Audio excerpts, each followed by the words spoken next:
High রে কৃতি Shannon, শেষ পর্যন্ত আপনিও কিনা পড়লেন সুগার ড্যাডির পাল্লাই। ইউ। আর ওদিকে মৌনি রায় তো প্লাস্টিক সার্জারি করে পুরোই ধরা রে ভাই।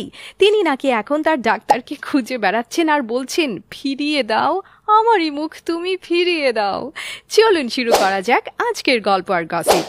কৃতি স্যাননের লাভ লাইফ নিয়ে ফ্যানদের মধ্যে আগ্রহের শেষ নেই। এমনিতেই ক্যারিয়ারের দিক দিয়ে তিনি এখন তার পিকে আছেন। তার ফার্স্ট বয়ফ্রেন্ড ছিল সুশান্ত সিং রাজপুত। তারপর কার্তিক আরিয়ান আর প্রভাসের সাথেও তার বেশ ভালোই প্রেম ছিল। এদের সাথে ব্রেকআপের পর তিনি বেশ কিছুদিন প্রেম করছিলেন কবির বাহাইয়ের সাথে। এই কবির বাহাই কিন্তু লন্ডনের বেশ বড় লোকের ছেলে। কিন্তু এর মধ্যে ঘটে গেছে আরেক ঘটনা। কৃতি কিন্তু এমনিতেই বেশ কয়েকটা দামি কোম্পানির ব্র্যান্ড অ্যাম্বাসেডর। এদের মধ্যে একটা হচ্ছে সেরা জার্মান গাড়ির ব্র্যান্ড মার্সিডিজ বেঞ্জ। এদেরই ক্লাস মডেলের লঞ্চিং উপলক্ষে কৃতি এসেছিলেন একটা ইভেন্টে, আর এজন্য তাকে পে করা হয়েছিল 2.5 কোটি রুপি। মাই গড। যাই হোক, সেই সময় তাকে স্টেজে দেখা গিয়েছিল মার্সিডিজ ইন্ডিয়ার এমডি সন্তোষ আয়ারের সাথে। তখন এই বেচারা সিইও কৃতির কাছ থেকে নিরাপদ দূরত্ব মেনটেন করছিলেন। ইনফ্যাক্ট তাকে কৃতির সামনে বেশ জড়সড়ই লাগছিল। তখন আবার কৃতির পরনে ছিল বেশ উত্তেজক একটা ব্ল্যাক ড্রেস। তাই এই কোটিপতি সিইওর এই লাজুক অবস্থা দেখে ফ্যানরা তাকে ভালোই ট্রল করেছিল, মনে আছে? বলা হচ্ছিল তিনি মনে হয় তার বউয়ের ভয়েই এই হট বলিউড নায়িকা থেকে দূরে দূরে থাকছেন।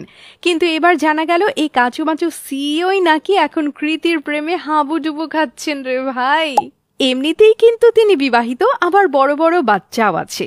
একেই কিন্তু বলে অতিভক্তি চোরের লক্ষণ। এনিওয়ে, কিন্তু এটা ভুললে চলবে না, তার ব্যাংক ব্যালেন্স আবার 100 কোটিরও বেশি। তিনি নাকি এখন রোজই কৃতির বাসায় গিফট পাঠিয়ে যাচ্ছেন।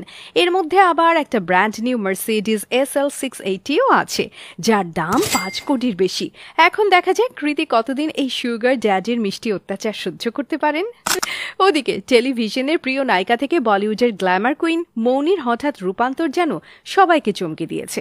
তার পুরনো ছবি, বিশেষ করে কিউকি সাস ভি কভি বহুথি সিরিয়ালের সময় সে সরল মুখটার সঙ্গে আজকের ঝকঝকে নিখুঁত চেহারার তুলনা করলে মনে হয় যেন দুটো আলাদা মৌনি।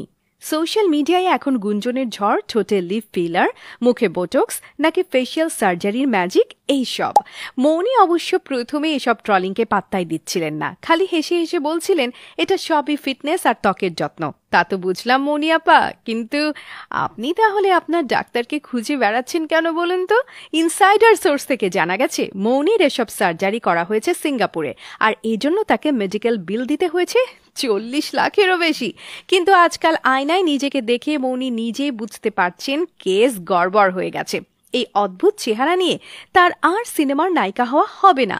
সবচেয়ে বড় কথা, তার এই উল্টাপাল্টা অপারেশনের সাইড এফেক্টস অলরেডি দেখা দিতে শুরু করেছে। জ লাইন সুন্দর করতে যেয়ে তার চোয়াল গেছে বেড়ে, আবার ঠোঁট মোটা করার জন্য ইনজেকশন নেয়াতে সেটা ফুলে হয়ে গেছে কাতলা মাছের মতো। আর ওদিকে হেয়ার ইমপ্ল্যান্ট করাতে তার নাকি এখন পুরোপুরি টাক পড়ে যাবার অবস্থা।